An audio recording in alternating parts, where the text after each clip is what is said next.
നമുക്ക് മധുരം കഴിക്കണം തോന്നുന്ന ടൈമോട് ഉണ്ടാക്കിയെടുക്കാൻ പറ്റുന്ന നല്ല ടേസ്റ്റി ആയിട്ടുള്ള നല്ലൊരു അടിപൊളി സ്വീറ്റ് റെസിപ്പി ആയിട്ടാണ് കാണിക്കുന്നത്. കുറച്ച് പാലും തേങ്ങയൊക്കെ ഉണ്ടെന്നുണ്ടെങ്കിൽ നമുക്ക് വേഗത്തിൽ ഉണ്ടാക്കിയെടുക്കാൻ പറ്റുന്ന നല്ലൊരു സ്വീറ്റാണിത്. അപ്പോൾ നമുക്കിത് എങ്ങനെ ഉണ്ടാക്കിയെടുക്കുന്നതെന്ന് നോക്കാം.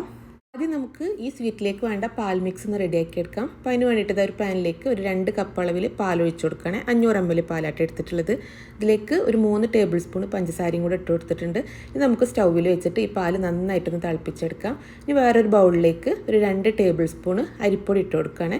ഇതിലേക്ക് ഒരു 3/4 കപ്പ് വെള്ളം കൂടെ ഒഴിച്ചു കൊടുത്തിട്ട് ഈ അരിപ്പൊടി നന്നായിട്ടൊന്ന് മിക്സ് ചെയ്തെടുക്കാം കേട്ടോ. കട്ടയില്ലാതെ നന്നായിട്ടൊന്ന് മിക്സ് ചെയ്തെടുക്കാം. ഈ ഒരു പാലിത തിളച്ച് വന്നിട്ടുണ്ട്. ഇത് ഞാൻ ലോ ഫ്ലെയിമിലേക്ക് മാറ്റി കൊടുത്തിട്ടുണ്ട് കേട്ടോ. ഇനി ഇതിലേക്ക് നമ്മൾ അരിപ്പൊടിൻ്റെ മിക്സും കൂടെ ഒഴിച്ചു കൊടുത്തിട്ട് നന്നായിട്ട് മിക്സ് ചെയ്തെടുക്കുക കേട്ടോ. കട്ടയില്ലാതെ നന്നായിട്ട് മിക്സ് ചെയ്തെടുക്കുക. നമ്മളിപ്പോൾ ഇത് ലോ ഫ്ലെയിമിലാട്ടോ വെച്ച് കൊടുത്തിട്ടുള്ളത്. ഇനി 2-3 മിനിറ്റ് ഈ ഒരു അരിപ്പൊടിൻ്റെ മിക്സും കൂടെ ഈ ഒരു പാലിൽ കിടന്നിട്ട് നന്നായിട്ടൊന്ന് കുക്കായിട്ട് വരണം. അതുപോലെ ഈ ഒരു പാല് ചെറുതായിട്ടൊന്ന് കുറുകി വരികയും ചെയ്യും കേട്ടോ. അപ്പോൾ 2-3 മിനിറ്റ് നമ്മൾ ലോ ഫ്ലെയിമിൽ വെച്ചിട്ട് തന്നെ നന്നായിട്ടൊന്ന് ഇളക്കിയിട്ട് ഒന്ന് കുക്ക് ചെയ്തെടുക്കാം.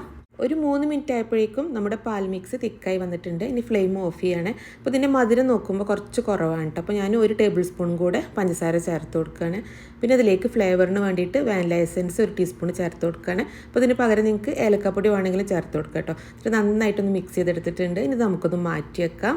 ഇനി വേറൊരു പാനിലേക്ക് 1 ടേബിൾ സ്പൂൺ നെയ്യ് ഒഴിച്ചു കൊടുക്കുകയാണ്. നെയ്യ് ഒന്ന് ചൂടായിട്ട് വരുമ്പോൾ ഇതിലേക്ക് ഒരു 1/2 കപ്പ് അളവിൽ തേങ്ങ ചേർത്ത് കൊടുക്കാം. ഈ തേങ്ങ നെയ്യിൽ കടന്നിട്ട് അത്യാവശ്യം നന്നായിട്ടൊന്ന് മൊരിയിച്ചെടുക്കുക കേട്ടോ. ഇതിലേക്ക് ഒരു 4 സ്ലൈസ് ബ്രെഡും കൂടെ വേണം. അപ്പോൾ ബ്രെഡ് നമ്മൾ മിക്സിയുടെ ജാറിൽ മുറിച്ചിട്ട് കൊടുത്തിട്ട് നന്നായിട്ടൊന്ന് പൊടിച്ചെടുക്കുക കേട്ടോ. ബ്രെഡ് ക്രംസ് ആക്കി എടുക്കുക. അപ്പോൾ ഞാനത് 4 സ്ലൈസ് ബ്രെഡും പൊടിച്ചെടുത്തിട്ടുണ്ട്. പിന്നെ ഇതൊരു പ്ലേറ്റിലേക്ക് മാറ്റി കൊടുക്കുകയാണ്. നമ്മൾ ഫ്രൈ ചെയ്യാൻ വെച്ചിട്ടുള്ള തേങ്ങ അത്യാവശ്യം ഒന്ന് ഫ്രൈ ആയി വന്നിട്ടുണ്ട് കേട്ടോ. ലോ ഫ്ലെയിമിലാണ് ഞാൻ വെച്ച് കൊടുത്തിട്ടുണ്ടായിരുന്നത്. ഇനി ഇതിലേക്ക് ഒരു 2 ടേബിൾ സ്പൂൺ കാഷ്യൂനട്ട് ചെറുതാക്കി മുറിച്ചെടുത്തിട്ടുള്ളതാണ് കേട്ടോ. അതും കൂടെ ഇട്ട് കൊടുത്തിട്ട് ഒന്നും കൂടെ നന്നായിട്ടൊന്ന് ഫ്രൈ ആക്കി എടുക്കാം. കാഷ്യൂനട്ടും തേങ്ങയും നന്നായിട്ട് മുരിഞ്ഞ് വന്നിട്ടുണ്ട്. ഇനി ഇതിലേക്ക് ബ്രെഡ് ക്രംസ് ഇട്ട് കൊടുത്തിട്ട് ബ്രെഡ് ക്രംസും കൂടെ നന്നായിട്ടൊന്ന് ഫ്രൈ ആക്കി എടുക്കാം. ബ്രെഡ് ക്രംസും കൂടെ ഈ നെയ്യ് കിടന്നിട്ട് നന്നായിട്ടൊന്ന് മുരിഞ്ഞ് വരണം കേട്ടോ. എന്നാലേ നല്ല ടേസ്റ്റ് ഉണ്ടാവുള്ളൂ കഴിക്കാൻ.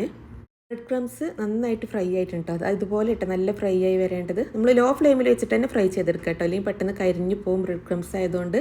ഇനി ഇതിലേക്ക് നമുക്ക് മധുരത്തിന് ആവശ്യമായിട്ടുള്ള പഞ്ചസാര ചേർത്ത് കൊടുക്കാം. ഞാൻ 1/2 കപ്പ് അളവിലാട്ടോ പഞ്ചസാര ചേർത്ത് കൊടുത്തിട്ടുള്ളത്. എന്നിട്ട് നന്നായിട്ടൊന്ന് മിക്സ് ചെയ്തെടുക്കുക. ഇതിലേക്ക് ഒരു 1/2 കപ്പ് അളവിൽ പാലും കൂടെ ഒഴിച്ചു കൊടുക്കുകയാണ്. എന്നിട്ട് ഇതെല്ലാം കൂടെ നന്നായിട്ടൊന്ന് മിക്സ് ചെയ്തെടുക്കുക കേട്ടോ. ആ ഒരു പഞ്ചസാര മെൽറ്റ് ചെയ്തതും ആ ഒരു പാലിൻ്റെ മിക്സും എല്ലാതും കൂടെ നന്നായിട്ടൊന്ന് വറ്റി വരണം. ഈ ഒരു പാനിൽ നിന്ന് ഇങ്ങനെ വിട്ട് വരുന്ന പരുവാവട്ടെ. എല്ലാം കൂടെ നല്ല സോഫ്റ്റ് ആയിട്ട്. പിന്നെ നമുക്ക് ഫ്ലെയിം ഓഫ് ചെയ്യാം. ഇനി ഒരു ബ്രെഡിൻ്റെ മിക്സ് നമുക്കൊരു പ്ലേറ്റിലേക്ക് മാറ്റി കൊടുക്കാം. ഇത് ചെറുതായിട്ടൊന്ന് ചൂടാറണം കേട്ടോ. നമുക്ക് കൈ കൊണ്ട് ഉരുട്ടിയെടുക്കാൻ പാകത്തിന് ചെറുതായിട്ടൊന്ന് ചൂടാറി കിട്ടണം. നമ്മൾ നേരത്തെ തണുക്കാൻ വെച്ചിട്ടുള്ള പാലിൻ്റെ മിക്സ് നന്നായി തണുത്തിട്ടുണ്ട് കേട്ടോ. നിങ്ങൾക്കിത് വേണമെന്നുണ്ടെങ്കിൽ ഫ്രിഡ്ജിൽ വെച്ചിട്ട് തണുപ്പിച്ചെടുക്കാം. ഞാനിപ്പോൾ ഇത് റൂം ടെമ്പറേച്ചറിൽ പുറത്ത് വെച്ചിട്ട് തന്നെ കേട്ടോ തണുപ്പിച്ചെടുത്തിട്ടുള്ളത്. ഇത് നമ്മൾ സെർവ് ചെയ്യുന്ന ബൗളിലേക്ക് മാറ്റി കൊടുക്കാം. നമ്മുടെ ബ്രെഡ് മിക്സ് നന്നായി തണുത്തിട്ടുണ്ട് കേട്ടോ. ഒരു 5 മിനിറ്റ് ഞാൻ തണുപ്പിച്ചെടുത്തിട്ടുള്ളൂ. നമുക്ക് കയ്യിൽ വെച്ച് ഉരുട്ടാൻ പാകത്തിനൊന്ന് തണുപ്പിച്ചെടുത്താൽ മതി. ഇത് നമുക്കൊരു ബോൾ ഷേപ്പിലാക്കിയെടുക്കാം. കയ്യിൽ വെച്ചിട്ട് ഒന്ന് ഉരുട്ടിയെടുത്താൽ മതി. നല്ല ടേസ്റ്റാണ് കേട്ടോ. ഇത് ഇങ്ങനെ കഴിക്കാൻ തന്നെ നല്ല ടേസ്റ്റാണ്. അപ്പോൾ ഈ ഒരു ബ്രെഡ് മിക്സൊക്കെ അത് ബോൾസ് ആക്കി എടുത്തിട്ടുണ്ട്. ഇനി നമ്മൾ സെർവ് ചെയ്യാൻ വെച്ചിട്ടുള്ള ആ ഒരു പാലിൻ്റെ മിക്സ് ഉണ്ടല്ലോ, അതിലേക്ക് ഈ ബോൾസ് ഇട്ട് കൊടുക്കാം. പിന്നെ അതിൻ്റെ മുകളിലായിട്ട് കുറച്ച് നട്ട്സൊക്കെ ഇട്ട് കൊടുക്കട്ടോ. ഞാനിപ്പോൾ ഇവിടെ കുറച്ച് മുന്തിരി ഇട്ട് കൊടുത്തിട്ടുള്ളത്. ഇത് നല്ല ടേസ്റ്റി ആയിട്ടുള്ള നല്ലൊരു സൂപ്പർ സ്വീറ്റാണ് കേട്ടോ. നമുക്ക് വേഗത്തിലൊരു 10 മിനിറ്റ് കൊണ്ട് ഉണ്ടാക്കിയെടുക്കാൻ പറ്റുന്ന നല്ല ടേസ്റ്റി ആയിട്ടുള്ള നല്ലൊരു സൂപ്പർ സ്വീറ്റാണ്. ബ്രെഡും പാലും വെച്ചിട്ട് നിങ്ങൾ ഈ രീതിയിൽ ഉണ്ടാക്കി നോക്കിയിട്ടില്ല എന്നുണ്ടെങ്കിൽ എന്തായാലും ഒന്ന് ഉണ്ടാക്കി നോക്കുക കേട്ടോ. മധുരം ഇഷ്ടപ്പെടുന്നവർക്കൊക്കെ തീർച്ചയായിട്ടും ഇത് ഇഷ്ടമാവും. അപ്പോൾ ഇത് ഉണ്ടാക്കി നോക്കിയിട്ട് ഇതിൻ്റെ അഭിപ്രായം അറിയിക്കാൻ മറക്കരുത്. അപ്പോൾ ഇൻഷാ അല്ലാഹ് നല്ല റെസിപ്പി ആയിട്ട് കാണാം.